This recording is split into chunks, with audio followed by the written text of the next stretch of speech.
It's Wednesday, time for GracePoints.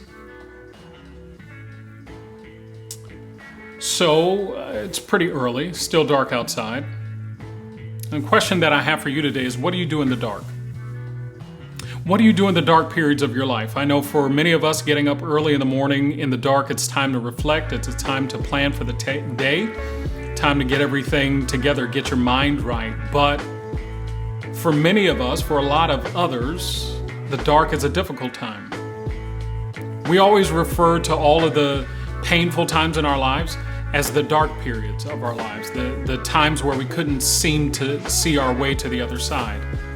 So the question that I ask is, what do you do in the dark? Job is a perfect example of how we respond to dark times. Job loses everything, including his children, and still says, "Naked I came into this world, naked shall I return. Blessed be the name of the Lord." Can you imagine that? Can you imagine those words coming out of your mouth when you've lost everything, including all of your children? Can you imagine saying, "Blessed be the name of the Lord"? But Job does.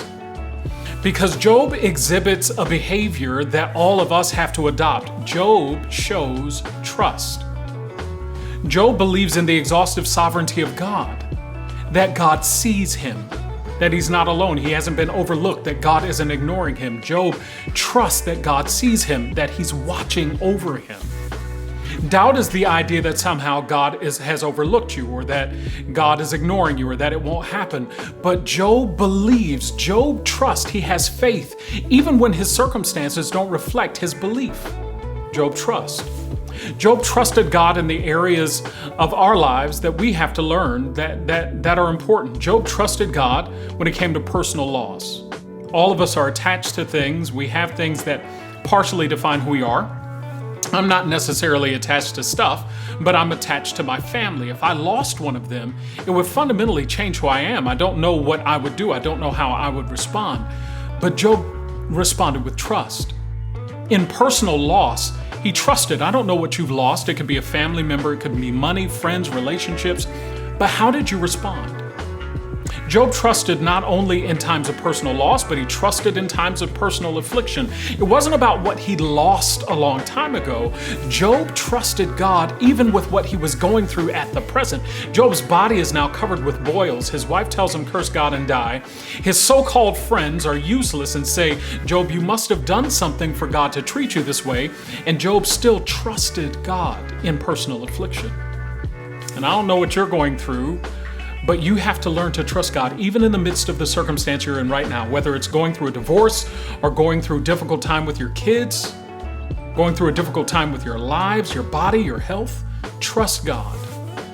Last, Job trusted God even when it seemed that God was silent. And I got to ask you this question. While I'm asking you what you do in the dark, I also have to ask, do you ever feel like God doesn't hear you? Yes, you. I'm asking you. Do you ever feel like God doesn't hear you? I know I've felt that way before.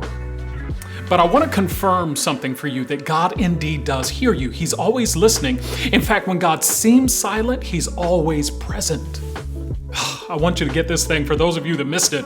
Even when God seems silent, he's always present.